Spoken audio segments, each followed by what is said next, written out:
3 बार साधुकार करे। साधु साधु साधु। अरहं सम्मा सम्बुद्धो भगवान् बुद्धं भगवन्तं अभिवादेमि। स्वाख्यातो भगवता धम्मो धम्मं नमस्सामि। सुपटिपन्नो भगवतो सावक संघो संघं नमामि। ओकाश वंदामि भन्ते द्वारत्तयेन मया कत्तं सब्बं अपराधं क्षमथ मे भन्ते। द्वितीयंपि तृतीयंपि ओकाश मयं भन्ते। तीसरनेन सह पंचशीलं धम्मं याचाम। अनुग्रहं कृत्वा शीलं देथं मे भन्ते। द्वितीयंपि तृतीयंपि ओकाश मयं भन्ते। तीसरनेन सह पंचशीलं धम्मं याचाम। अनुग्रहं कृत्वा शीलं देथ मे भन्ते।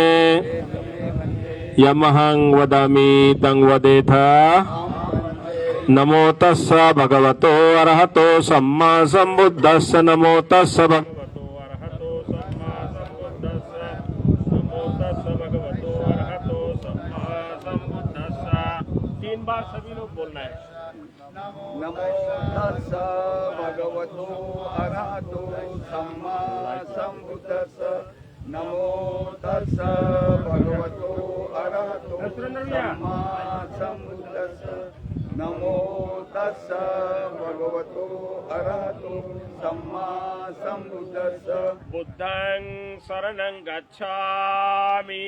बुद्धं शरणं गच्छामि। धम्मं शरणं गच्छामि। धम्मं शरणं गच्छामि। संघं शरणं गच्छामि। संघं शरणं गच्छामि। द्वितीयंपि बुद्धं शरणं गच्छामि। द्वितीयंपि बुद्धं शरणं गच्छामि। द्वितीयंपि धम्मं शरणं गच्छामि। द्वितीयंपि धम्मं शरणं गच्छामि। द्वितीयंपि संघं शरणं गच्छामि। द्वितीयंपि संघं शरणं गच्छामि। तृतीयंपि बुद्धं शरणं गच्छामि। तृतीयंपि बुद्धं शरणं गच्छामि। तृतीयंपि धम्मं शरणं गच्छामि। तृतीयंपि धम्मं शरणं गच्छामि। तृतीयंपि संघं शरणं गच्छामि। तृतीयंपि संघं शरणं गच्छामि। ते शरणागमनं निठितं आं वन्दे पानातिपाता वेरमणि सिक्खापदं समादियामि। पानातिपाता वेरमणि सिक्खापदं समादियामि। अदिन्नादाना वेरमणि सिक्खापदं समादियामि। दाना वेरमणि सिक्खापदं समादियामि। कामेषु मिच्छाचारा वेरमणि सिक्खापदं समादियामि। मिच्छाचारा वेरमणि सिक्खापदं समादियामि। मुसावादा वेरमणि सिक्खापदं समादियामि। मुसावादा वेरमणि सिक्खापदं समादियामि। सुरामेरया मज्जपमादट्ठाना वेरमणि सिक्खापदं समादियामि। मज्जपमादट्ठाना उपमादठानां वेरमणि सिक्खापदं समादियामि तेसरणेन स पंचशीलं धम्मं साधुकं सुरक्षितं कृत्वा अपमादेन शील संपादित। 3 बार साधुकार करे जोर, साधु साधु साधु। बुद्धं नमामि, धम्मं नमामि, संघं नमामि। हाँ, अभी त्रिशरण पंचशील हो गया है। तो पुनः हम लाइव आ रहे हैं दोबारा, आप लोग बने रहिएगा हमारे साथ।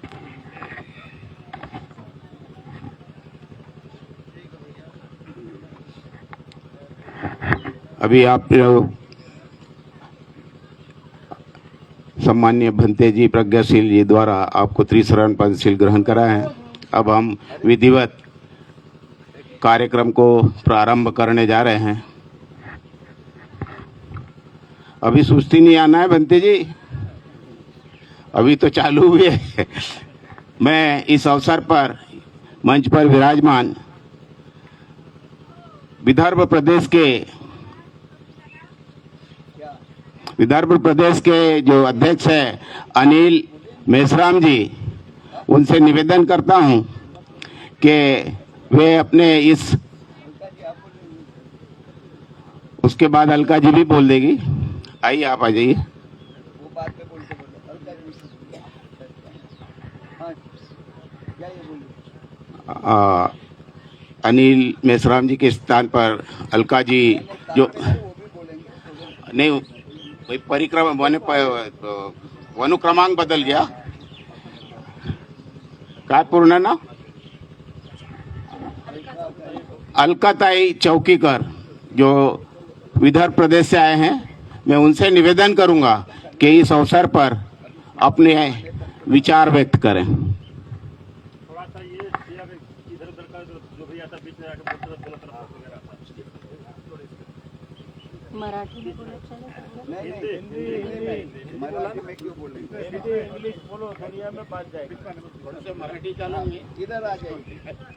महाकारुणिक, अरे इधर आ जाइए। आप इधर आइए ना। अरे यार, पूरा परिचय देते हुए शुरू कीजिएगा। आइए इधर बीच में आइए।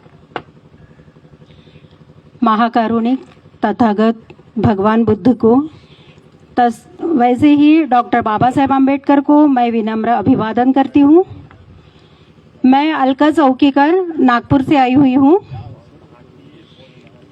और सम्मानीय मंच मेरे पूज्य भदंत और मेरे संगठन के सभी साथियों को और यहाँ उपस्थित सभी बंधु और भगिनी को मेरा जय भीम, नमो बुद्धाय।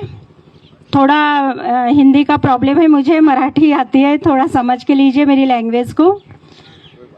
तो आज यहाँ पे जो महाबोधि मुक्त विहार का जो हमने आंदोलन छेड़ा था, उसको लगभग 1 साल होने को आ रहा है। आज 362 दिन उसको हो गए हैं। निरंतर यहाँ पर आकाश लामा जी के नेतृत्व में ये आंदोलन बहुत अच्छे से यहाँ चल रहा है और जो भंते जी यहाँ पर आंदोलन में उनके साथ हैं, उनको भी मैं उनके कार्य की सराहना करती हूँ कि उन्होंने अपनी तबीयत और अपना कुछ भी नहीं देकर पूरा अपना साथ दिया है इस आंदोलन को। और हम जैसे लोग जो विविध प्रदेश से आए हैं, गांवों से, कस्बों से रिलेट करते हैं, वो भी इस आंदोलन से कहीं ना कहीं जुड़े हुए हैं और यहाँ यह आंदोलन कहीं पे भी रुकना नहीं चाहिए। इसके लिए हम लोग तन मन धन से इस आंदोलन में शामिल हैं। मैं आज इस अवसर पे सबसे अनुरोध करती हूँ कि कोई भी आंदोलन ये लंबे समय तक चलने वाली प्रक्रिया है, बहुत जल्दी इसका रिजल्ट नहीं लगता है, लेकिन आंदोलन को बहुत सारी चीजों की जरूरत होती है और उसमें सबसे मेन है पैसा। तो ये पैसा हमको अपने अपने शहर से, कस्बों से, जिले से लाना है, जुटाना है और यह आंदोलन की बढ़कटी के लिए हमें प्रयासरत रहना चाहिए। हमारी मांगे है कि बीटी एक्ट रद्द हो जाए और हमारा विहार हमको वापस मिल जाए। जैसे कि भारतीय संविधान के अनुसार सभी को अपने अपने धर्म को मानने का और उसकी पूजा अर्चना करने की अभिव्यक्ति है, वैसे ही हमें भी है। और ये विहार हमारा है, हम बौद्धिस्ट लोगों का है, इसलिए ये विहार में सिर्फ और सिर्फ बौद्धिस्ट लोगों के ही सोपस्कर जो होते हैं, उनकी वंदना जो होती है, उनके जो धार्मिक आचार विचार है, उसका ही प्रचार प्रसार होना चाहिए। तो वहाँ पे हिंदू लोगों ने अपना डेरा जमाए हुए हैं, जो हमारे बौद्ध धम्म के विसंगत आचरण करते हैं, उसके विसंगत जो पूजा अर्चना होती है, उससे हमारा मन व्यथित होता है। उसके लिए हम अपना विहार वापस मांगते हैं। ये कोई अनुचित मांग नहीं है और भारत सरकार ने इस मांग को मानना चाहिए। ये मैं इस अवसर पे उनसे अनुरोध करती हूँ। और ये जब तक महाविहार मुक्त नहीं होगा तब तक हम लोग शांत नहीं बैठेंगे। हम पूरे तन मन धन से इस विहार को मुक्त करने के लिए प्रयासरत रहेंगे। चाहे हमें बौद्ध गया जाना पड़े, चाहे हमें दिल्ली जाना पड़े, हमें कोई भी सिटी में जाना पड़े, हम तैयार हैं और हम लामा जी के साथ हैं। ये इस अवसर पे मैं यहाँ बोलना चाहूंगी। बहुत सारे लोग बोलने के लिए हैं, इसलिए मैं यहीं पे रुकती हूँ। मैं नागपुर से बिलोंग करती हूँ। भारतीय बौद्ध महासभा में महिला विंग की अध्यक्ष हूँ नागपुर शहर की।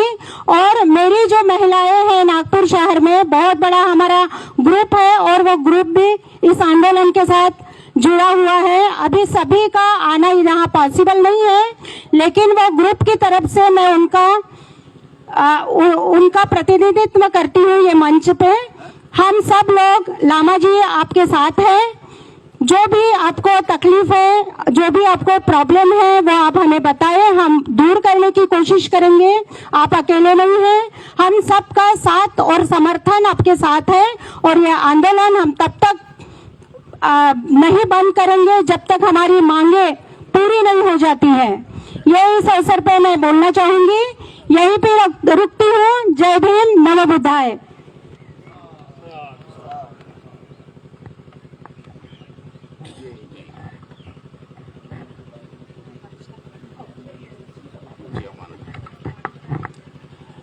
इस अवसर पर धन्यवाद अलकाताई चौकीकर जो नागपुर महाराष्ट्र से आई है। उन्होंने अपने विचार व्यक्त किए और लामा जी को ढांढस बनाया है कि आप अकेले नहीं हैं, हम सब आपके साथ हैं। अब मैं इस अवसर पर हमारे बुद्ध सेवक जी जो उत्तर प्रदेश से आए हैं, मैं उन्हें जो उत्तर प्रदेश बिहार प्रदेश से आए हैं बुद्ध सेवक जी, भारतीय बौद्ध महासभा के प्रदेश अध्यक्ष हैं जी। सॉरी, लीजिए।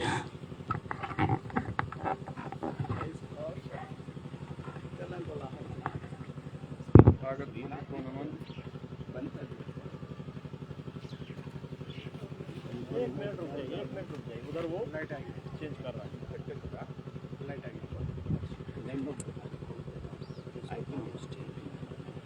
वो उनको दिया है क्या? वो आपको लिस्ट दिया है।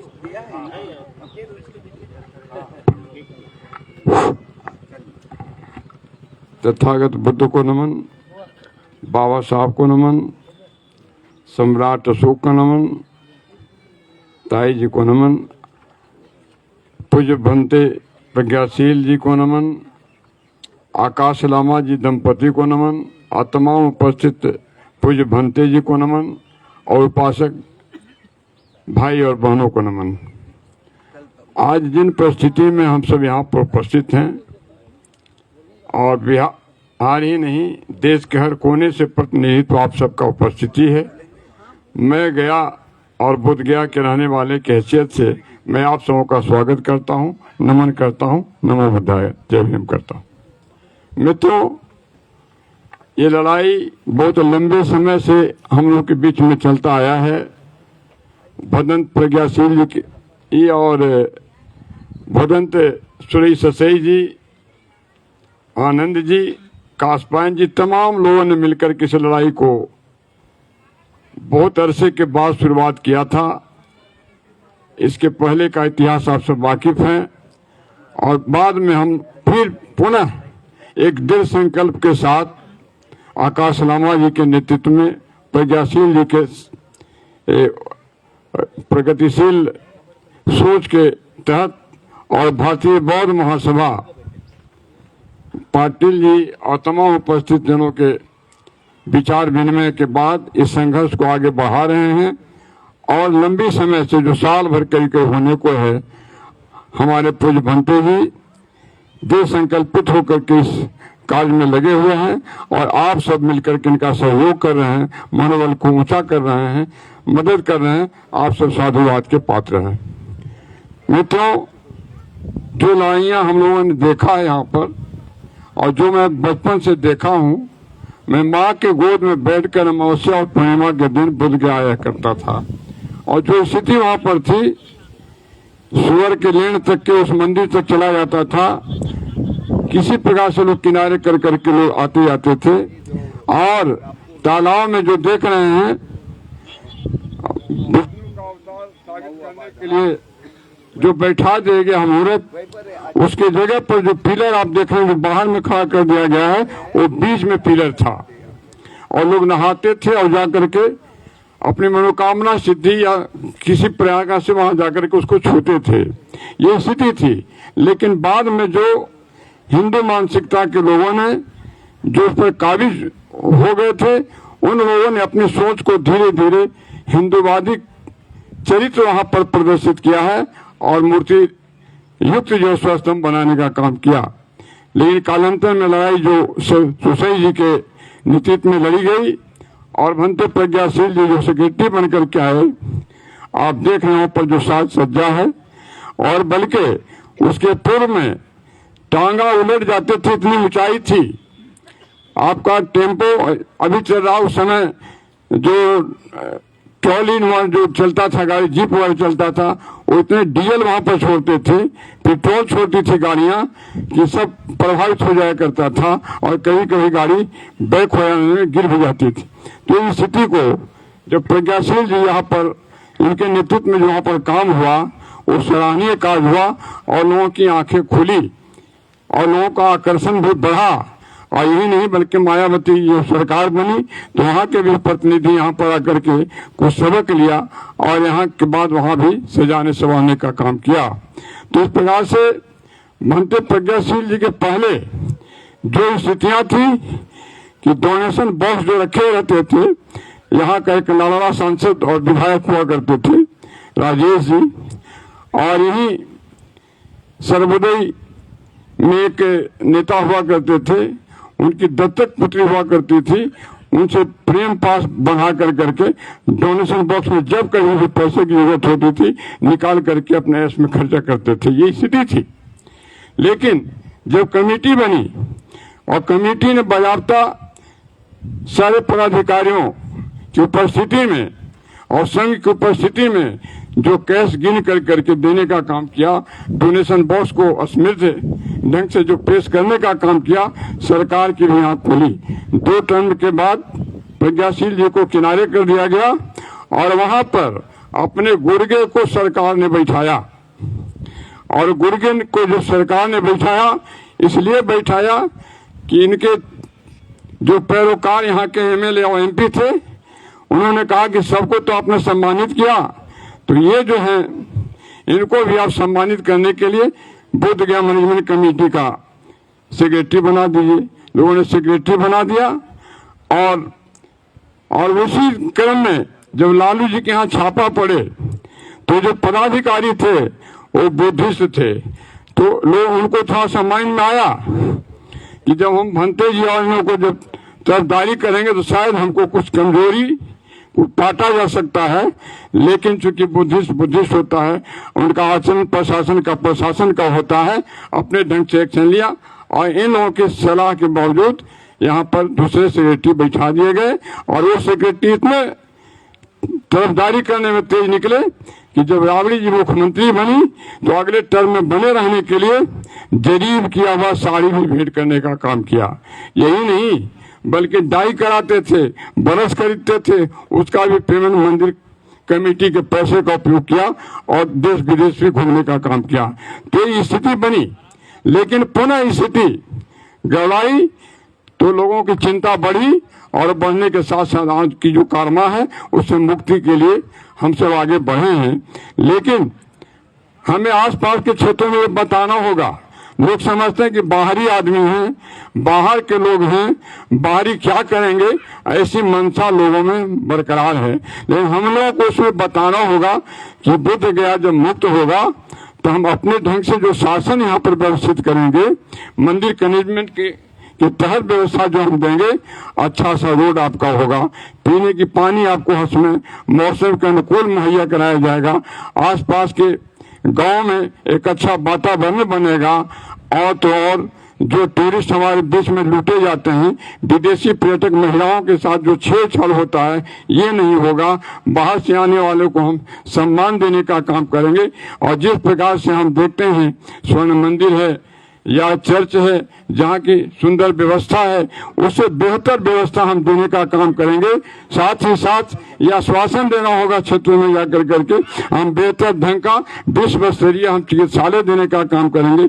विश्व स्तर का संघ संगठन के आलोक में हम आपको यहाँ पर वातावरण देने का काम करेंगे, ये हमको आश्वासन देना होगा। साथ साथ आसपास के क्षेत्रों में संघ देखते हैं, जब यहाँ पर संघ का जब तेज हवा बही थी उस समय यहाँ पर नरमुंड 3 बोरे फेंके गए थे। मंत्री जी को याद होगा, 3 बोरे नरमुंड यहाँ पर लाकर के फेंके गए थे, ये बदनाम करने के लिए कि ये बौद्ध लोग नरमुंड की पूजा करते हैं, यानी कुछ खतरनाक भी काम करते हैं। इस प्रकार से लोगों ने किया था। लेकिन जब तह में जाया गया तो एक संघ के विद्यालय तक गुप्तचर वाले कुत्ते पहुंचे, इसके बाद में उसको दबा दिया गया। तो इस बात से बहुत सारे कारनामे यहाँ पर किए जाते रहे हैं, दुर्भाग्यपूर्ण कारनामे किए जाते रहे हैं। और ही नहीं बल्कि हमारे भंते जिलों पर छीटाकशी भी लोग करते हैं, मैं देखता हूँ। उपासक भी आते हैं, उनके साथ भी छीटाकशी होती है। जो हमें ताजुब उस समय का होता है जब ससई जी के प्रति समर्पित लोग आते थे, हवाई चप्पल पहने हुए, भाड़े नहीं व्यय कर पाते थे, बुद्ध गया से स्टेशन पैदल आते थे। इतनी समर्पण आपकी थी जिसके बदौलत आज यहाँ पर भी आप आगे बढ़ने के तैयार हैं। तो मैंने देखा, मैंने पूछा था आपकी योग्यता क्या है, तो वो बताती थी मैं BA हूँ, मैं IA हूँ। तो सचमुच में भगवान बुद्ध का संकल्पित जो भाव हमारे अम्बेडकर साहब में था, जो हमारे फुले जी में था, सावित्रीबाई फुले में जो थी, फातिमा फुले ने जो पैदा किया था, उसको लोगों ने अंगीकार किया है। आप नागपुर के लोगों ने और महाराष्ट्र के लोगों ने, मैं आपको इसलिए हृदय से नमन करता हूं। और वो वातावरण यहाँ पर भी बनाने की जरूरत है। और जो आजकल का जो स्कूली वातावरण है वो तो केवल पास करने का और नौकरी लेने का है, लेकिन चरित्र निर्माण करने का और जो सोशल दायित्व निर्माण पूरा करने का, ये सब वातावरण अभी गड़बड़ा गया है और इसको आपको लेना होगा। पहले स्कूल और कॉलेज की सिस्टम था, सिलेबस था, उसके मुताबिक पढ़ाइयाँ होती थी। लेकिन आज स्थिति क्या है, एक व्यावसायीकरण हो गया है। सरकार भले कहती है कि हम उच्च शिक्षा दे रहे हैं, लेकिन ये प्राइवेटीकरण कर करके आपका दोहन किया जा रहा है। और इस प्रकार से जो हमारे कैरेक्टर के जो पुरुधा हुआ करते हैं, इन सबों का जीवनी उसमें नहीं डाल करके, बल्कि आपको दूसरे ढंग से जीवनियाँ डाली जा रही है। श्री 108 को पढ़ाया जा रहा है, तो खड़े श्री बाबा, पड़े श्री बाबा का चित्रण किया जा रहा है। तो ये आप देख रहे हैं। साथ ही साथ मैं धन्यवाद दूंगा, उस समय सोनिया जी और कमेटी ने निर्णय लिया था कि बोध गया मुक्त किया जाएगा, थोड़ी सी भनक मिली थी। पासवान जी के नेतृत्व में राबड़ी जी से लोग मिलने गए थे। इशारा हुआ था कि इसको मुक्त किया जाए, मिलने गए थे, लगा था कि अच्छा दिन आने वाला है, लेकिन उसको भी दरकिनार कर दिया गया, इसलिए कि यहाँ इनके गिरगे बैठाए हुए थे। और गुर्गे की कमाल बता दूं कि जब पेड़ की डाली काटी गई, बोधि वृक्ष की डाली काटी गई और करोड़ दाम लगाकर उसको बेचा गया, जिसका कि बायाफ्ता वीडियो मुख्यमंत्री तक के भेजा गया, लेकिन बाद में मुख्यमंत्री साक्ष्य मिटाओ, सरकार बचाओ, साक्ष्य बचाओ की नीति के तहत वो आकर के उन्होंने कहा कि सूखी डाली काटी गई है। तो ये सफेद झूठ बोलने वाले भी हमारे पुरोधा बिहार के हैं। ऐसी स्थिति बनती है तो ये सब आप जानते हैं, नहीं जानते तो मैं थोड़ा सा इस पर आने का काम किया है। तो मेरे मित्रों, बहुत सारी बातें हैं जो आपको अंतरात्मा को टटोलेगा, झकझोरेगा, उसको आपको लेना होगा, आगे बढ़ना होगा। साथ ही साथ जो भंते प्रज्ञाशील जी ने जो सजाने और संवारने का काम किया है, आज उसे भी ब्राह्मणीकरण के तहत कुछ स्लोगन ऐसे लगाए जा रहे हैं। साथ ही साथ आप देख रहे हैं निर्माण के नाम पर कुछ ढांचे दूसरे ढंग से चेंज किए जा रहे हैं, तो इस सब को भी आपको महसूस करना पड़ेगा। साथ ही साथ दुर्भाग्य है इस देश, इस बिहार का कि वहाँ विधानसभा में अध्यक्ष जो होते हैं वो कहते हैं कि वहाँ पर शिवलिंग बना हुआ है। ये सोच लीजिए, जो यहाँ का पिछड़ा वर्ग का व्यक्ति, जो शूद्र जिसको कहा जाता था, लतियाया जाता था, गरियाया जाता था, वो व्यक्ति जब शीर्ष पर जाता है तो उसे भी आरएसएस की पढ़ाई नजर आती है, आरएसएस का बातें नजर आती है और उसके तहत वो ऐसा करते हैं। यही नहीं मेरे मित्रों, आप महसूस कीजिए कि बाबा साहब के नाम और फुले जी का नाम, इनकी मूर्तियों को भी लोगों ने खंडित करने का काम किया है समय समय पर। और यही नहीं बल्कि भोपाल का बुद्धा पार्क का नाम राम पार्क किया जा रहा है, कानपुर का अशोका पार्क का नाम शिवा पार्क किया जा रहा है। और तो और जो लोग कहते हैं कि सरदार पटेल को कांग्रेस मुख्यमंत्री नहीं बनने दिया, उस सरदार पटेल के नाम पर जो अहमदाबाद में विश्व स्तरीय खेल परिसर है, स्टेडियम है, उसको तोड़ मरोड़ कर रंग रोगन करके मोदी जी के नाम पर कर दिया जा रहा है। तो सोच लीजिए, और ये सब क्या किया जा रहा है, तो गुलामी के प्रतीक चिन्ह है। बताइए, सम्राट अशोक गुलाम, क्या गुलामी का प्रतीक हमारे भगवान बुद्ध हैं जो इस जमीन का है, और इस जमीन से उठ कर करके विश्व स्तरीय ज्ञान देने का काम किया, सन्मार्ग पर चलाने का काम किया है, और उसे भी गुलामी का प्रतीक बताया जा रहा है। अशोक को गुलामी का प्रतीक बताया जा रहा है, इस नाम पर उनकी प्रतिमाएं खंडित की जाती हो, उनके नाम का पार्क भी खंडित किया जाता हो। और तो और आप महसूस कीजिए, लखनऊ में 3 गो मूर्ति लगी है, तीनों ब्राह्मण की है, अटल जी का है, कांग्रेस पार्टी के अध्यक्ष का है, आरएसएस का सिंबल का है, और तीनों कहा जा रहा है पूर्व का ऐतिहासिक पृष्ठभूमि का प्रतीक चिन्ह लगाया जा रहा है। तो बताइए, जो खुद ब्राह्मणवाद को तरजीह देने वाली है सरकार, और नित नई नई सरगुफाएं छोड़ती है अपनी सत्ता के लिए, जैसे यूजीसी का भी मामला है, तो पहले स्वर्ण आरक्षण जिस प्रकार से स्पेशल कैबिनेट बुला करके दे दिया गया 10%, नतीजा सभी पार्टियों का जो स्वर्ण थे एक जगह पर बीजेपी में चले आए। तो ये भी एक ट्रिक चला गया है यूजीसी के नाम पर कि पिछड़े और दलित भी हमारे साथ लोग चले आएंगे, 26 का इलेक्शन को प्रभावित करेंगे। इस प्रकार से ये ट्रिक चले हैं। यदि मंशा होती तो जैसे स्वर्ण आरक्षण आपने दिया था, स्पेशल बेंच बना करके आप दे देते, लेकिन यही नहीं। आप महसूस कीजिए, 38 बीसी, 45 बीसी में 38 बीसी ब्राह्मण वर्ग के हैं, बाकी दलित और पिछड़े वर्ग के हैं। तो ये बेईमानी नहीं। इस बात से लिटरल बहाली जो होती है, लिटरल बहाली, पहले हमारे जो लोग जाते थे दिमाग खपा लेते थे, बाल उड़ जाता था, बाल पक जाते थे, चेहरे जो सो अजीब ढंग से हो जाते, इतने मेहनत करते थे और लोग आईएएस और आईपीएस बनते थे। लेकिन लिटरल बहाली में अपने चचेरे भचेरे जितने भी है सबको खुश करने का काम किया है। मनोज जो एमपी आपका है, उसका भाई की भी बहाली होती है, तमाम लोगों की बहाली होती है। वो लिटरल बहाली बगैर कंपटीशन का और बगैर जो आरक्षण का प्रावधान को तोड़ते हुए बहाली की जाती है। तो इस प्रकार से ये सरकार मिला जुला के हिंदुत्व के नाम पर अपना काम कर रही है। और तो और जो कही थी कि 15 लाख लाएंगे, काला धन लाएंगे, लेकिन 15 पूंजीपति यहाँ से बैंकों को चूना लगा कर करके फुर हो गए, चले गए। उनकी क्या कार्रवाई हो रही है? इसी प्रकार से धर्म पर हमारा बौद्ध के नाम पर भी जो फंड लोग ले रहे हैं, आरएसएस के लोग ले रहे हैं, अन्य लोग ले रहे हैं और अपनी किस्मत चमका रहे हैं। आप जाइए सासाराम में, पहले लेबल लगा भगवान बुद्ध का, और जब फंड लाया इसके बाद में आगे शंकर को कर दिया। तो इस प्रकार से उनकी साजिश है, और इस साजिश को आपको समझना होगा, साजिश का पर्दाफाश करना होगा।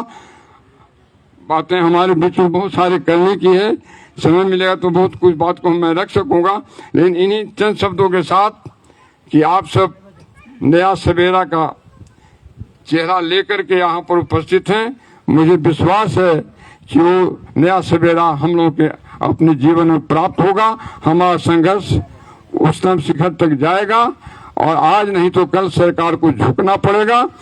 और झुकने का जो माहौल बनता है, फिर 26 में जो चुनाव होना है, वहाँ कोशिश कीजिए कि जो एनडीए के लोग जाएं उनको किनारे कीजिए, और अपने मन लायक जो हमारे बाबा साहब की बात करते हो, संविधान पर चलने की बात करते हो, और उदारता पूर्वक जनगण की सेवा करने के लिए आगे आते हो, वैसे लोगों को अपने जीवन में तरजीह दीजिए, उनको आगे लाने का काम कीजिए, ताकि बाबा साहब का सपना पूरा हो। और भगवान बुद्ध की जो दुनिया में पताका फहर रहा है, तो मैं उन्हें धन्यवाद दूंगा। जो सांसद, जो विधायक हाउस में क्वेश्चन करने का काम किया कि भगवान बुद्ध को मुक्त किया जाए, लेकिन इसके बाद भी कान में ठेठी डाल करके रुआ डाल करके सरकार पड़ी हुई है, वो जागे, और नहीं जागेगी तो उनकी भी दुर्गति होगी। आप महसूस कीजिए कि नीतीश बाबू यहाँ पर जो बनाने का काम किया, और साथ साथ जेल को जो हटा करके भी वहाँ पर बुद्ध स्मृति पार्क बनाने का काम किया, लेकिन ये सब अपनी चमक के लिए किया, ये हम लोगों की चमक के लिए नहीं किया। भले अंधेरे में कुछ लाभ हो जाए अलग बात है, लेकिन उनकी मंशा जब सरकार से साथ उसी से गलबहियां डालकर चलते हैं, और वैसी खराब गाली उसका नेतृत्व करता देता हो जो माँ बाप को भी कलंकित करता है, बिहार को भी कलंकित करता है कि डीएनए खराब है, लेकिन फिर भी इसके बावजूद हम उनके साथ चले जाते हैं, तो इनकी मंशा क्या है, इसकी गहराई से आपको पकड़ना होगा, गहराई से बैठना पड़ेगा। और नीतीश बाबू को मैं भी समर्थन देता रहा हूँ। उस समय जब एक तौलिया पहन करके वो बैठे रहते, मैं उनका प्रोग्राम गया में करवाता था, लेकिन फिर उनकी जो नजरिया बदल गई है कि स्वर्णों को ही मिला करके वो भी चल रहे हैं, और जब हमारी बात को नहीं सुन रहे हैं, जबकि पटना में भी बात करने का मौका लोगों ने दिया, वहां भी अंगड़ाई लेकर के हम लोगों ने इजहार किया, लेकिन उसको भी अनसुना कर दिया। और यहाँ जो महीनों से चल रहे हैं, तो प्रशासन के द्वारा जो प्रताड़ित किए जाते हैं, निंदनीय कार्य किए जाते हैं, फिर भी जब उनके कान पर नहीं जा रहा है, तो मैं समझता हूँ कि वो आधा मन इधर भी है, आधा मन उधर भी है।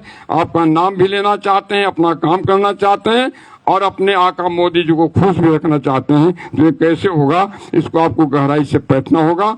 और आप विनती मनन भी करने के लिए आप जाने वाले हैं, तो मैं समझता हूँ यदि कोई सीआईडी हो ये खबर देगा कि आपके प्रति अब नजरिया बदल रहा है लोगों का, तो शायद उनके कान पर जू रेंगने लग जाए, शायद कान पर उनके कुछ आवाज सुनाई पड़ने लग जाए। मैं यही विनती करता हूँ, यदि कोई यहाँ पर गुप्तचर विभाग के कोई आकर के बैठे हों, तो मैं निवेदन करता हूँ कि उन्हें हमारी तकलीफ को, हमारी लालसा को, हमारी आकांक्षा को, बोध गया की मुक्ति को पहुंचाने में आप मदद करने का काम करेंगे। इन्हीं चंद शब्दों के साथ नमो बुद्धाय, जय भीम, जय मंच, जय भारती जी।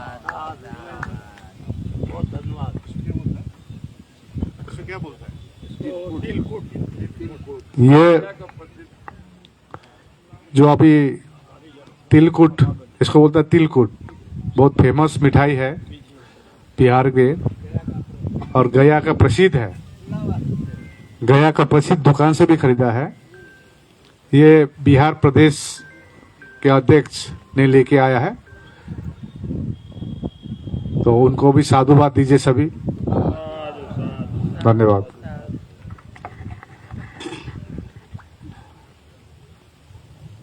धन्यवाद बुद्ध सेवक जी। आपने इस प्रदेश में क्या चल रहा है, क्या चल रहा था, पूरे इतिहास को खोल के रख दिया है। आपने तो यूजीसी के भी जो सरकार ने एक्ट पास किया था उसका भी उल्लेख कर दिया। उस संबंध में मैं आपको बता दूं कि 13 तारीख को जो यूजीसी का एक्ट पास हुआ बहुत लेट हो गए और मात्र 15 दिवस में इन 15% लोगों ने धमकी देकर के केवल 15 दिवस में उस एक्ट को वापस लेने के लिए सरकार को मजबूर कर दिया। ये उनकी एकता है। हम 85% होने के बाद भी आज हम महाबोधि महाविहार के लिए लड़ रहे हैं, ये हमारे लिए दुखदाई है। मैं इसके पश्चात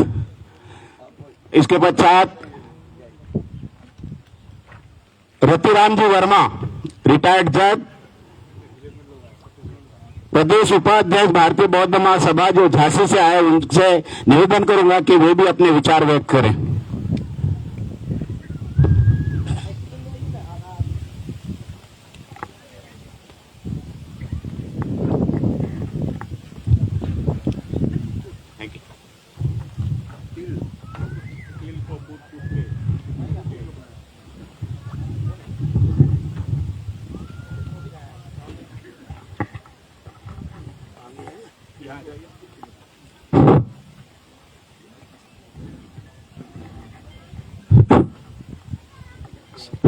सर्वप्रथम विश्व को मानवता का संदेश देने वाले तथागत गौतम बुद्ध, भारतीय संविधान निर्माता विश्व रत्न डॉक्टर BR अम्बेडकर साहब,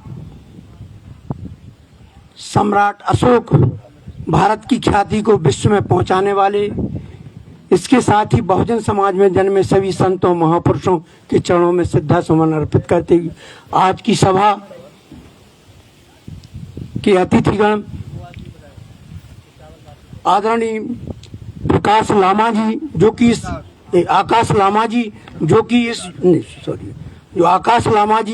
जो इस बड़े जो है आंदोलन का नेतृत्व कर रहे हैं, ऐसे आकाश लामा जी को बधाई देते हुए मंचासीन जो है हमारे भारतीय बौद्ध महासभा के राष्ट्रीय जो है अध्यक्ष एवं ट्रस्टी श्री चंद्रबोधि पाटिल जी, अलका ताई जी जो नागपुर से आई हैं, भदंत प्रज्ञाशील जी एवं पूज्य अन्न भंतेगण जी, इंजीनियर रतन कुमार जी जो संचालन,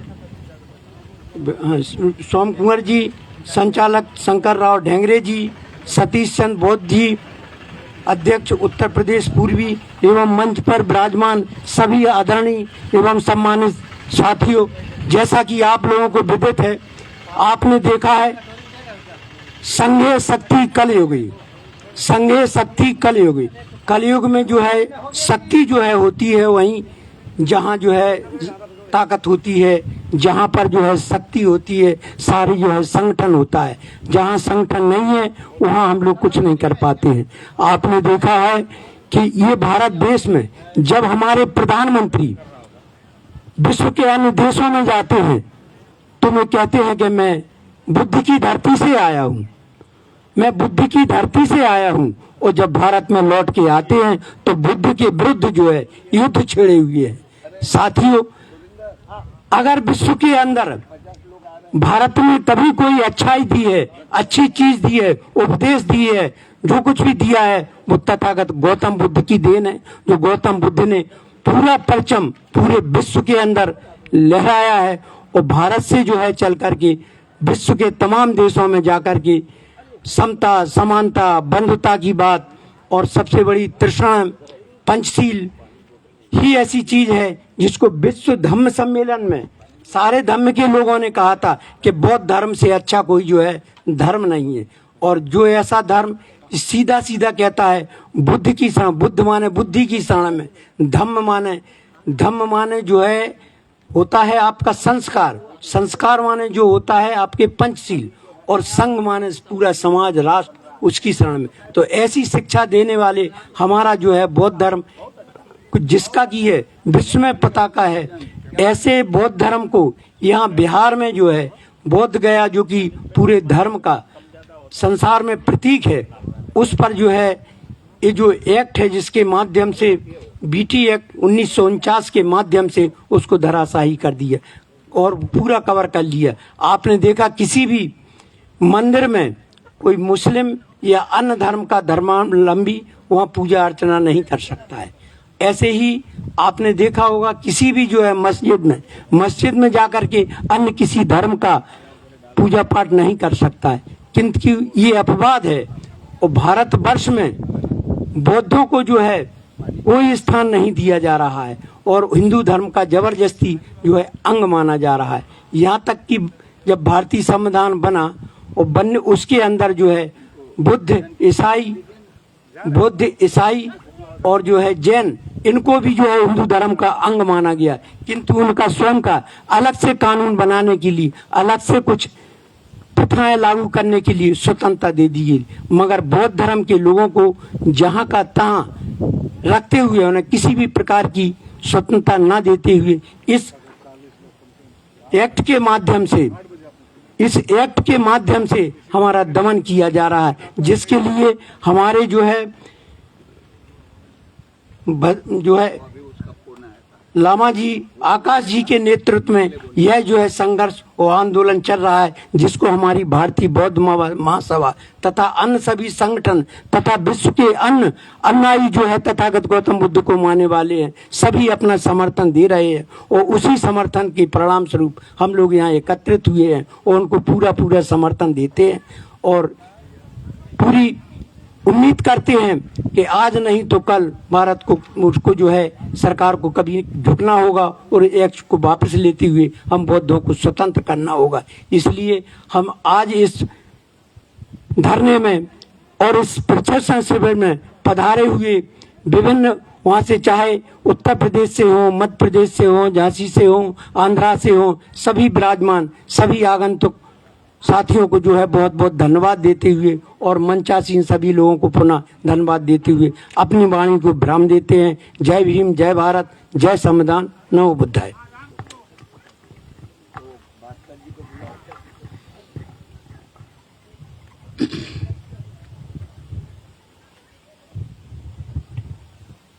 उत्तर प्रदेश के अध्यक्ष जो या ट्रस्टी प्रभारी उत्तर प्रदेश भारतीय बौद्ध महासभा के ट्रस्टी आदरणीय एस.डी. भास्कर जी जो अभी भी यहाँ आए हैं, मैं उनसे अनुरोध करूंगा कि वे भी मंच पर आ जाएं। इसके पश्चात मैं रामनयन भारती राष्ट्रीय संगठक उत्तर प्रदेश, उनसे निवेदन करूंगा कि वो भी अपने विचार व्यक्त करें। एस.डी. भास्कर जी जो ट्रस्टी और प्रभारी उत्तर प्रदेश है, उनसे निवेदन है कि वे मंच पर आ जाएं।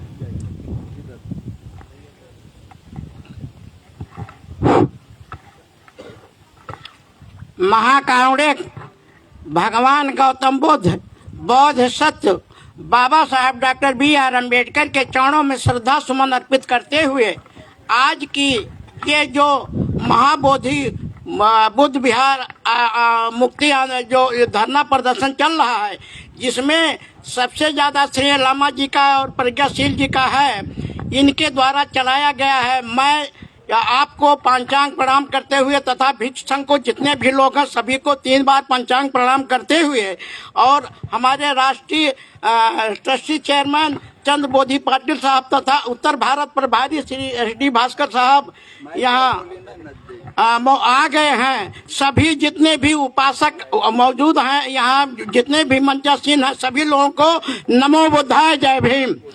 आज मैं रामनयन भारती राष्ट्रीय संगठन दी बुद्धिस्ट सोसाइटी ऑफ इंडिया से उत्तर प्रदेश से बस्ती जिला से चल करके आया हूँ। जितने भी लोग यहाँ आए हैं सभी को मेरा नमो बुद्धाय है। और आज के इस मुक्ति केंद्र में हम लोग कई लोग आए हुए हैं बस्ती से चल करके, और इसमें इस संस्था में कम से कम नहीं कुछ हो तो जिस तरह से अपना योगदान है, हम जाएंगे नहीं तो मेरा संगठन कैसे चलेगा, उसमें पहुंचना बहुत जरूरी है। जैसे आप ये समझें कि हमको सील का पालन करना है, सील कैसे चलेगी, सील समाधि प्रज्ञा कैसे चलेगा। आपके जैसे जो है हमारे भंते जी लोग हैं, हम उनको कहीं भी हो, कितने बड़े हों, लेकिन अगर हम उनको पहले उनके पास जाते हैं तो मुझे क्या करना है, मुझे पहले उन्हें पांचांग प्रणाम करना है। पांचांग प्रणाम के लिए आप यह जान लीजिए कि पहला तो आपका है कि जाति का अहंकार। आप अगर कितने बड़े हों, लेकिन आपसे भिक्खु बहुत बड़ा, महाथेरो बहुत बड़ा, उनसे भी बड़ा है, उनको हम प्रणाम करने जाते हैं तो उस अहंकार को खत्म करके जाते हैं।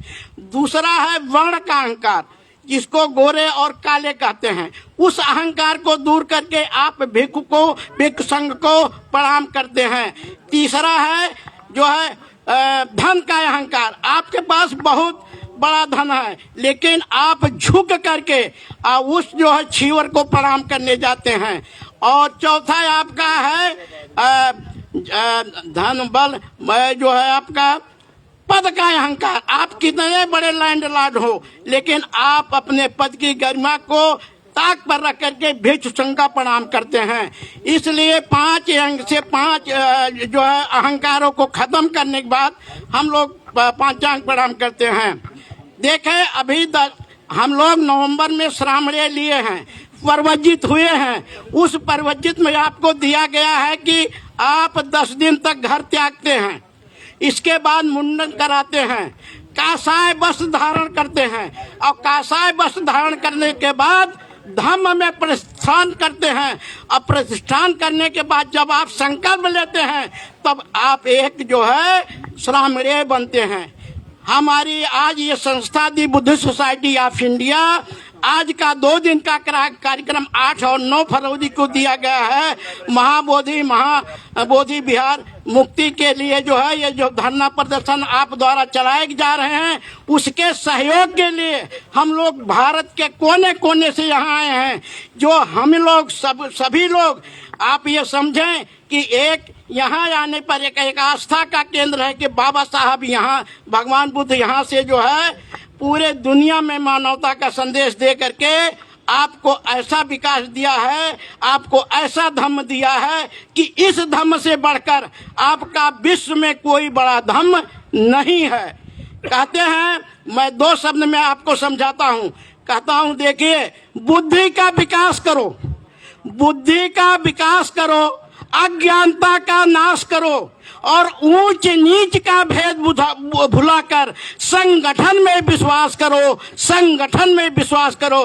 दी बुद्धिस्ट सोसाइटी ऑफ इंडिया के हमारे जितने भी पदाधिकारी हैं, हम लोग चाहते हैं कि चाहे जो छोटा हो बड़ा हो, अगर धम्म में है तो कोई छोटा बड़ा नहीं है, सभी समान है। मैं बस्ती से चलकर आया हूँ, 2 शब्द मुझे कहने को अवसर मिला, इसके लिए सभी को मेरा नमो बुद्धाय जय भीम। इसी के साथ मैं अपना समापन करता हूँ। सबको मेरा नमो बुद्धाय जय भीम।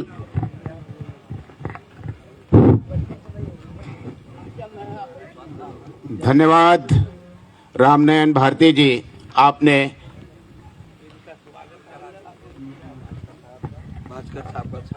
साढ़े 12 बजे भोजन का समय है। भिक्खु सामने जो 12 बजे से पहले भोजन लेते हैं वो जाकर भोजन ले सकते हैं, लेकिन बाकी सब यहीं रहेगा। और मैं अनुरोध करना चाहता हूँ, मैं देख रहा हूँ इधर उधर घूम रहे हैं, इधर उधर ना घूम के यहाँ पर जो शिविर है इसमें बैठे, क्योंकि ये एक शिविर, देखिए मैं कल भी बोल रहा था, आज भी बोल रहा हूँ, महाबोधि महाविहार मुक्ति आंदोलन तो बहाना है, प्रबुद्ध भारत बनाना निशाना है। इसीलिए इधर उधर ना घूमे, यहाँ बैठकर सबकी संभाषण सुने। धन्यवाद। मैं हमारे जो इंजीनियर एसडी भास्कर जो ट्रस्टी एवं प्रभारी उत्तर प्रदेश से आए हैं, उनके स्वागत के लिए बुद्ध सेवक जी जो बिहार प्रदेश के अध्यक्ष है, उनसे निवेदन करूंगा कि वे उनका स्वागत करें। एसडी भास्कर जी।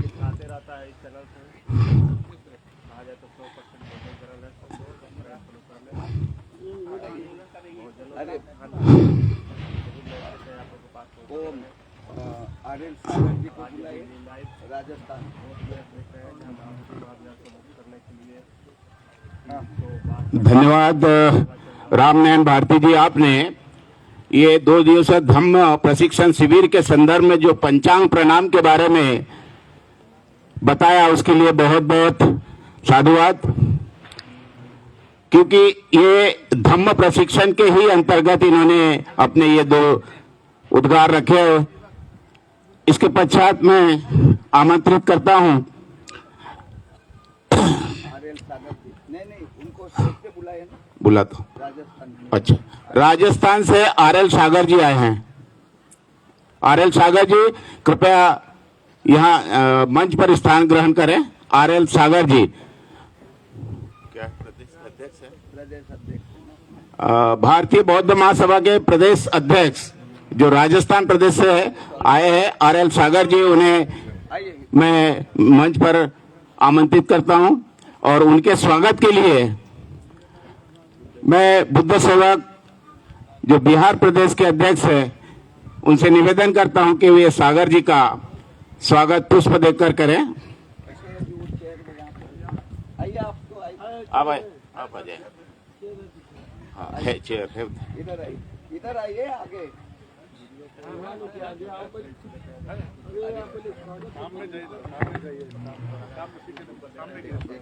बुद्ध सेवक जी स्वागत कर रहे हैं आरएल सागर का, जो हमारे राजस्थान प्रदेश के अध्यक्ष है। धन्यवाद।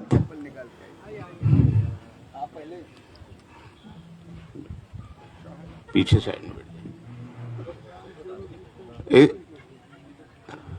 इसके पश्चात राम सेवक जी गौतम, राम सेवक जी गौतम, हाँ, उत्तर प्रदेश पश्चिम के अध्यक्ष राम सेवक जी गौतम जी, राम सेवक गौतम जी जो पश्चिम उत्तर प्रदेश के अध्यक्ष है, वे भी यहाँ आए हैं। उनसे निवेदन है कि वे मंच पर आ जाएं। और उनके सौजन्य से ये कैलेंडर निकला है। ओ, ये है कैलेंडर उत्तर प्रदेश। राम सेवक गौतम जी, जिनके सहयोग से ये उत्तर प्रदेश से जो कैलेंडर भारतीय बौद्ध महासभा का प्रकाशित किया है, उसके लिए मैं गौतम जी का बहुत बहुत धन्यवाद करता हूं। उन्हें बहुत साधुवाद। उनके स्वागत के लिए मैं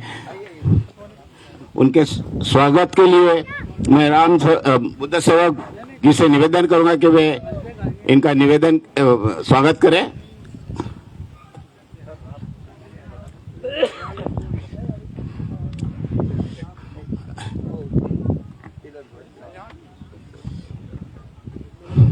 कौन बोल रहे हैं अभी? ये लेह लद्दाख से आए हैं हमारे शेरिंग तासी अध्यक्ष, भारतीय बौद्ध महासभा के जो प्रदेश अध्यक्ष है लेह लद्दाख, शेरिंग तासी। उनसे निवेदन है कि वे अपने विचार व्यक्त करें।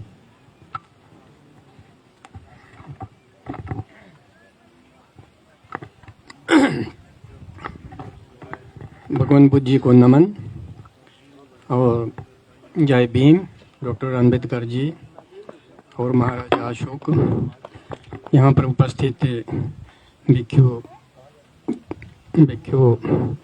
जी और आकाश लामा जी, जितना भी यहाँ पधारे हैं, प्रदेशों के अध्यक्षगण और उपासिकाएं, भिक्षुगण। मैं लेह लद्दाख से आया हूँ। मेरा नाम शेरिंग तासी है। पिछले 4 महीने पहले मैं लद्दाख यूटी प्रदेश का अध्यक्ष चुना गया है माननीय डॉक्टर चंद्र बोधी पाटिल के ज़रिए, और आज मैं यहाँ पर आप लोगों के सामने उपस्थित हो चुका हूँ, जो कि मैं बहुत खुशी अपने आप को महसूस हो रहा है और आनंद हो रहा है। ये हमारा संघर्ष जो है बीटी एक्ट 1949 का, ये सालों से चल रहे हैं। हम भी आपके साथ साथ जहाँ भी आपका प्रदर्शन होते थे, जहाँ भी आपका कुछ न कुछ एक्टिविटीज़ होते थे, हम भी वहाँ से करते रहते थे। सोशल मीडिया को देखकर आप लोगों के अध्यक्ष जी के आदेश अनुसार करते आए हैं। और मेरा कहना ये है कि पहल जब महाराजा सम्राट अशोक ने 84,000 स्तूपाएं और विहारें निर्माण किए थे इसका 75% भारतवर्ष में ही विद्यमान है और 25% जो है श्रीलंका, बांग्लादेश, पाकिस्तान वगैरह एशिया में फैले हुए हैं। मैं इतना कहना ज़रूरी समझता हूँ महामान्य नरेंद्र मोदी जी को। पहल हम आर्यवर्ष कहते हैं, उसके बाद भारतवर्ष आया। अब कहते हैं नरेंद्र भाई मोदी जी जब विदेश जाते हैं तो कहते हैं मैं बुद्ध देश आया हूँ, बुद्ध राष्ट्र से आया हूँ। ये मैसेज पूरे विदेशियों को फैलाते हैं।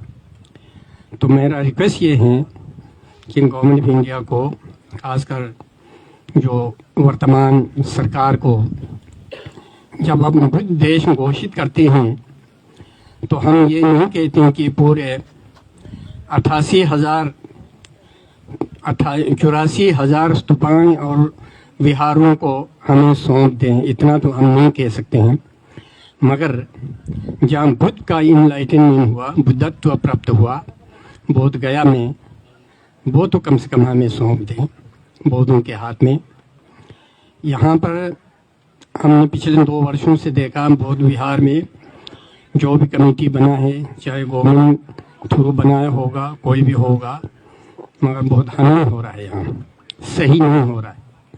अगर हमें ये सौंप दें, बौद्धों को सौंप दें, तो उसका मेंटेनेंस और उसकी संरक्षण के लिए हम हजारों साल सुरक्षित रहने का हम उतना क्षमता हम रख सकते हैं। क्योंकि 4 महाभूत है, 4 महाभूतों का बहुत हनन हो रहा है यहाँ से, बौद्ध विहार टेम्पल का। उससे कम से कम बचाने का तो हम काम कर सकते हैं। वो जब अब हमको ये सौंप दें कि भारत के बौद्ध इस विहार को तो कम से कम आप लोग संभालें, हमारा हक बनता है।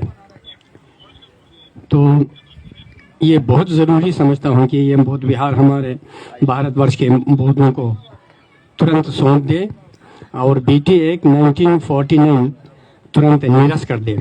ये एक्ट जब भारत का संविधान 1950 में लागू हुआ, ये एक्ट 1949 में था। तो जब संविधान लागू हुआ तो ये एक्ट जो है अपने आप निरस्त हो जाना चाहिए था, तुरंत ये बंद हो जाना चाहिए था। ये कामयाब क्यों है, यहाँ बिहार गवर्नमेंट ने क्यों रखा है?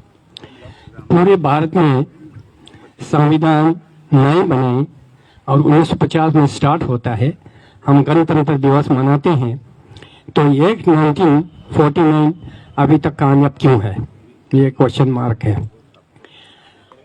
और भारतवर्ष से जितना भी बहुत हम खुश हैं कि ज़रूर आज से 2000 साल पहले भारत में जब सम्राट अशोक थे, उनके संतान थे, जितना भी राजाएं थे, फले फुले भारत में आर्यवर्ष जहाँ भी जाए, आर्यों का हजारों थाउजेंडों आर्यों बोधिसत्व यहाँ पर विद्यमान होते थे।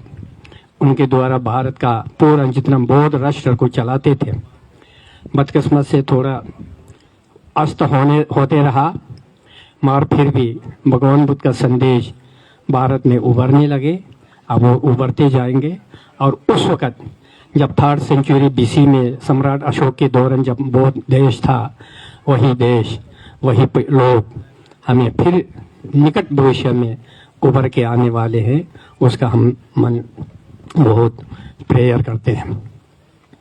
और यहाँ पर उपस्थित गणमान्य बड़े बड़े ओहदेदार, प्रेसिडेंट, जो भी रिटायर ऑफिसर है, मैं इतना ज़रूर कहता हूँ कि लद्दाख जैसे चोटी पर्वत में, भारत के मशरिक में एक गगनचुंबी पर्वत पे लद्दाख ठहरे हुए हैं।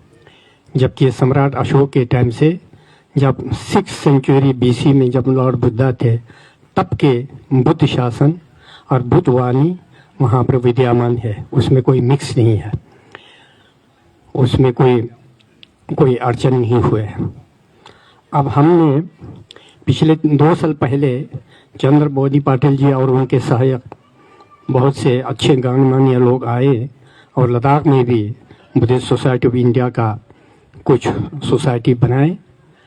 तो हम 10-11 लोग हैं, अच्छे अच्छे सीनियर सिटीज़न, रिटायरमेंट 12-11 लोग इस वक्त काम कर रहे हैं। मगर पूरे लद्दाख के लोग जितना भी बुद्धिस्ट कम्युनिटी हैं उनको पता है कि Buddhist society of India, all India forum बहुत अच्छे काम कर रहे हैं। और हम 3 लाख पॉपुलेशन को वहाँ से 25-30 लाख पॉपुलेशन हमसे मिल रहा है, कंधे से कंधे मिलके हम एक हैं और एक होता रहेगा। हमारा भारतवर्ष में भगवान बुद्ध का शासन तुरंत 60-50 साल में फले फूले रहेंगे, इतना उम्मीद करता हूँ। और Buddhist society of India Ladakh इस वक्त, जब मैं 4 महीने से इस अध्यक्ष का पद संभाले थे, तब से हमने वहाँ पर हम सोसाइटी में 10-12 लोग 20-100 लोग लाके कुछ काम नहीं होगा। हमें कुछ न कुछ अपने पाँव पर खड़ा होने के लिए हमने कुछ ज़मीन का गवर्नमेंट ऑफ यूटी लद्दाख से अप्लाई किया और फाइनेंशियल पोजीशन बहुत कमज़ोर था। हम ज़्यादातर रिटायरमेंट लोग थे। जब भी ऑफिस चलाते हैं हम खुद अपने जेब से निकालते थे, स्टेशनरी वगैरह का। अभी ज़मीन का हमने प्रोसेस लेफ्टिनेंट गवर्नर से मिलके और यहाँ वहाँ के चीफ सेक्रेटरी, पुरानी चीफ सेक्रेटरी, इस वक्त की चीफ सेक्रेटरी, दोनों से हमने संपर्क करके हमें एक ज़मीन का हमें अलॉटमेंट होने का बहुत जल्दी से जल्दी होने वाले हैं। हमने ये प्रपोज किया कि भारतवर्ष में कम से कम 18 से 20 यूनिवर्सिटीज़, बुद्धिस्ट यूनिवर्सिटीज़ हुआ करते थे जब भारतवर्ष में बुद्धिज़्म था। महाराजा अशोका और उसके संतान महाराजा कंशिका तक, 7वीं सेंचुरी तक, गुप्ता पीरियड तक भारत में बुद्धिज़्म था। उस वक़्त अच्छे से अच्छे फेमस पूरा दुनिया से यहाँ बुद्धिज़्म को, फिलॉसफी को पढ़ने के लिए यूनिवर्सिटीज़ 18-19 यूनिवर्सिटीज़ विद्यमान थे, जिसमें से हमें प्रमाण अभी नालंदा का प्रमाण है, तक्षशिला का है, बाकी जो है इधर उधर बिखरे अभी भी है। अब हम कहते हैं कि बुद्धिज़्म जल्दी से जल्दी भारत में बुद्ध शासन फिर आने वाले हैं, तो हमारे कम से कम लद्दाख में जो पुराने ज़माने का संतानों से परंपरागत बुद्धिज़्म यहाँ पर विद्यमान है, तो हमें यूनिवर्सिटी स्थापित करना है। हमें 2 कनल 4 कनल से कुछ नहीं होगा।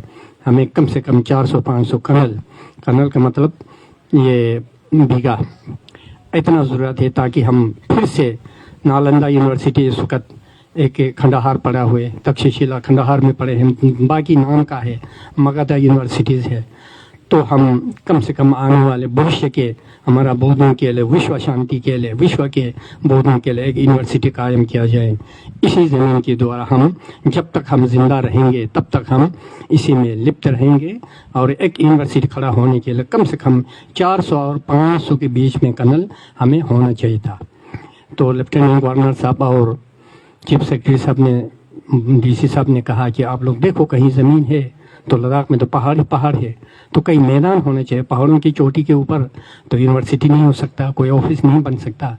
तो हमने देखा तो थोड़ा कुछ 100-200 कनल का है, मगर उसमें थोड़ा सा भी इस वक्त पूरा कामयाबी से नहीं हो पाया है।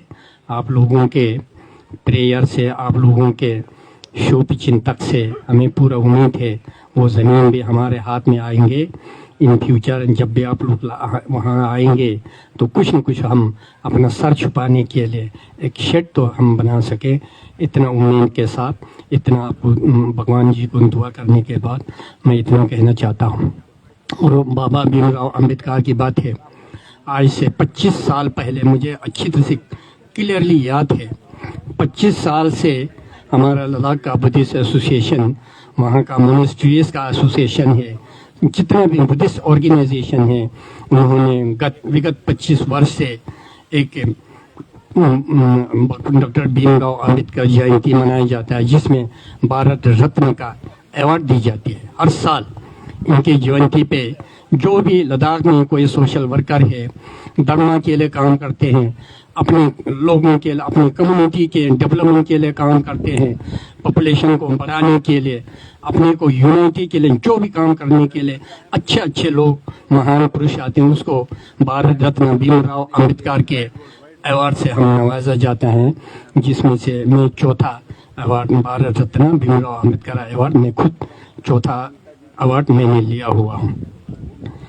और हम हर वक्त भीमराव अम्बेडकर का याद करते हैं, उसका दुआ करते हैं कि बोधिसत्व जब भारत में लॉर्ड बुद्धा थे तो महाकाश्यप, आनंद, मोदगलयन, सरितमूत्र, जिस तरह से लॉर्ड बुद्धा के आज्ञा को मानकर इधर उधर बिखरते हुए बुद्ध धर्म को फैलाने के लिए काम करते थे, उसी तरह 19वीं सेंचुरी में 1956-57 में जब मैं बचपन में था तो हमारे भीमराव जैसे बोधिसत्व ने भारत में जागृति लाया और संविधान बनाए।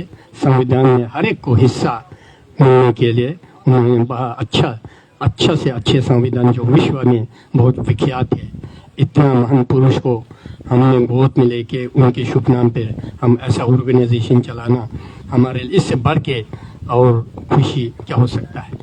मैं इतना कहकर ज़्यादा टाइम नहीं लेते हुए आप सबका जय जगन्नाथ, जय नमन करते हुए और नमो बुद्धाय और जय भीम इतना कहते हुए अपना विचार समाप्त करता हूँ। Thank you.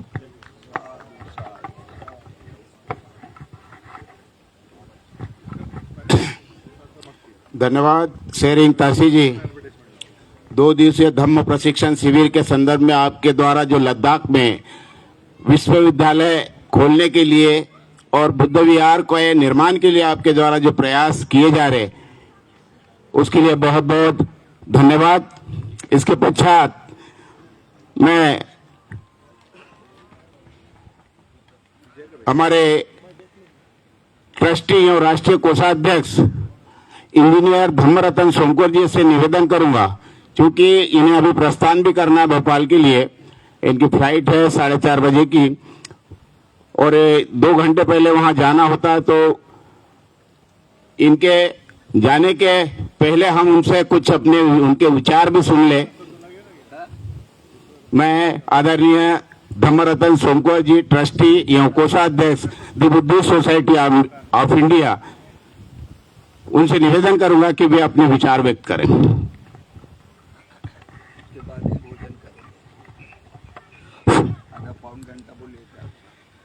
महाकारुणी सम्यक संबुद्ध बोधिसत्व परम पूज्य डॉक्टर बाबा साहब अम्बेडकर आज हमारे बीच महाबोधि महाविहार मुक्ति आंदोलन के समर्थन में उपस्थित पूज्य भंते प्रज्ञाशील महाथेरो जी, ऑल इंडिया भिक्षु ऑल इंडिया एक्शन फोरम इनके हमारे राष्ट्रीय महासचिव आदरणीय आकाश लामा जी, हमारे बीच उपस्थित भिक्षु संघ, इन्हें अपना अभिवादन करता हूं। साथ ही हमारे बुद्धिस्ट सोसाइटी ऑफ इंडिया के ट्रस्टी चेयरमैन आदरणीय चंद्रबोधी पाटिल साहब, हमारे बीच संस्था के बहुत से ट्रस्टी भी यहाँ उपस्थित है। लद्दाख से शेरिंग जी है हमारे बीच,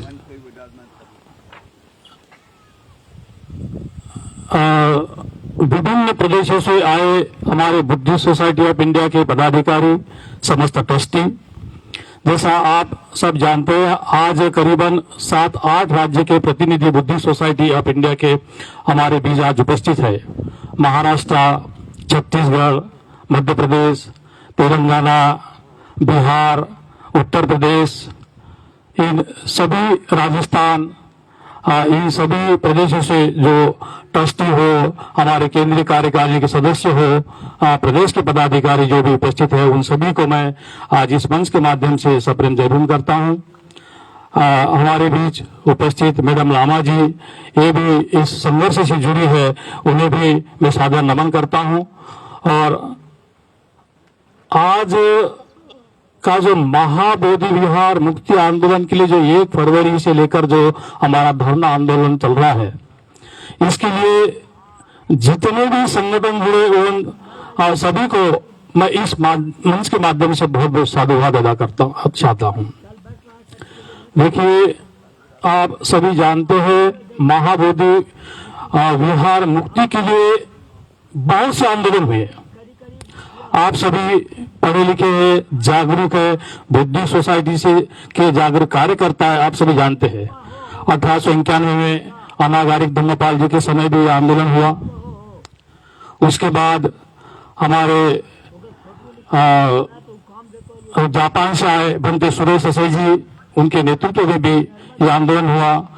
और विगत 1 वर्ष से आकाश लामा जी के मार्गदर्शन में, भिक्षु संघ के मार्गदर्शन में और प्रज्ञाशील बनते जी जुड़े हुए, चंद्रकीर्ति बनते जी इन भिक्षु संघ के मार्गदर्शन में तथा बुद्धि सोसाइटी ऑफ इंडिया, राष्ट्रीय बौद्ध महासभा, समता सैनिक दल और भारत देश के बहुत सारे बुद्धि संगठन इस आंदोलन से जुड़े हैं। और 1 वर्ष हमारे इस आंदोलन को करीबन 1 वर्ष की अवधि हो चुकी है, लेकिन अभी तक जो रिजल्ट हमारे समाज के सामने आने थे वो रिजल्ट हमें नहीं आए। लेकिन फिर भी हमें निराश होने की आवश्यकता नहीं है। देखिए, आंदोलन तो बहुत लंबे समय तक चलते हैं और आज के समय हमारे संगठनों का जो बिखराव है, इस महाबोधि महाविहार मुक्ति आंदोलन के समर्थन में जितने हमारे भारत देश के संगठन आए हैं, ये हमारे बुद्धिस्ट पॉपुलेशन के लिए बहुत ही पॉजिटिविटी की बात है, क्योंकि इस आंदोलन के माध्यम से महाबोधि मुक्ति विहार की जो बात है हमारे देश के हर कोने कोने में पहुंची है। बीटी एक्ट क्या है, इसकी जानकारी हमारे देश के प्रत्येक गांव में पहुंची है। यह इस आंदोलन की सबसे बड़ी एक सफलता है। मैं